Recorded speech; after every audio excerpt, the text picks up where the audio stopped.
Good afternoon, I'm Jarrod Melmeth with 2NURFM Hunter News. There are renewed calls for the government to discuss a bipartisan approach to quad bike safety following the tragic death of a man in Blandford over the weekend. This latest accident is the third death in New South Wales this year from quad bike accidents, with more than 110 people losing their lives nationwide over the last 6 years. Shadow Minister for Innovation and Better Regulation Yasmin Catley says both sides of Parliament should work together to fix the problem. You know, these deaths are preventable, and it's up to all sides of politics to come together and put in place a program that will address these tragedies continuing to occur. That is what Labor is asking for. Bring all stakeholders to the table and let's get this done now. The Premier has been asked to release key documents relating to the Newcastle Light Rail project after the project was labelled as a prime candidate for cost blowouts. Previous requests to see the documents relating to the project were denied on the grounds they were considered cabinet in confidence, and many questions to the Premier's office have gone unanswered. Newcastle MP Tim Crackenthorpe says the government has been frustratingly transparent. Yeah, look, I put in freedom of information requests to get a cost-benefit analysis to get detail on the costings of the light rail project. To date, they've all been rebuffed. The government has been transparent on this in Sydney, but certainly not in Newcastle. So very disappointed that this government just won't come forward and be clear on this particular issue. The new Maitland Hospital plans are now back on the table as the Health Minister believes it will not operate under a public-private partnership. 7 months ago, the proposed hospital was under a budget of $200 million, which the current Minister now says will not cater for the city's growing population and the project needs more funding. Maitland MP Jenny Aitchison says the Minister is not wedded to his public-private hospital, and there have been numerous broken promises from the government since its proposal. The reality is that the government knows it's a really bad deal for the community.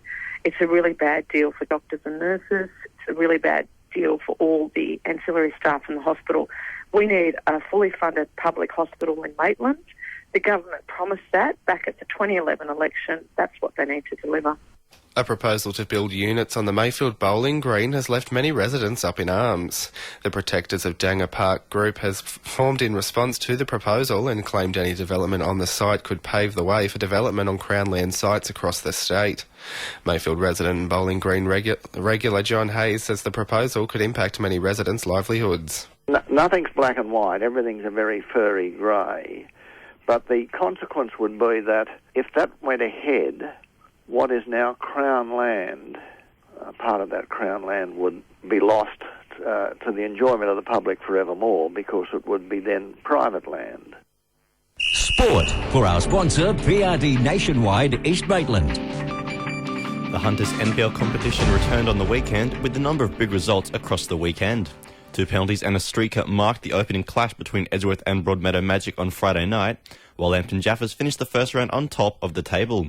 Jaffers came back from 2 goals down to win thanks to a brace from former Olympic man Pat Brown, who credited his performance to playing alongside Jets legend Joel Griffiths. Meanwhile, defending Women's Premier League champions Warners Bay made a good start to their title defence, beating Adamstown 4-2 at John Street Oval yesterday.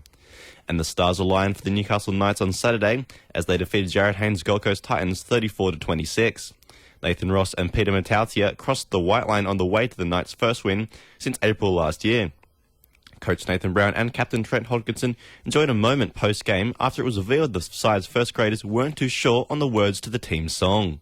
Yeah, look, a few of them did. Because a lot of them young blokes have won a lot, haven't they, in the 20s and that, you know, so they all knew it easy, didn't they? They did, yeah. Loud and proud. Look, yeah, we had to read off a bit of paper, but yeah, it was an enjoyable moment. But as I said, you know, we'll enjoy this, but we'll get back into it next week.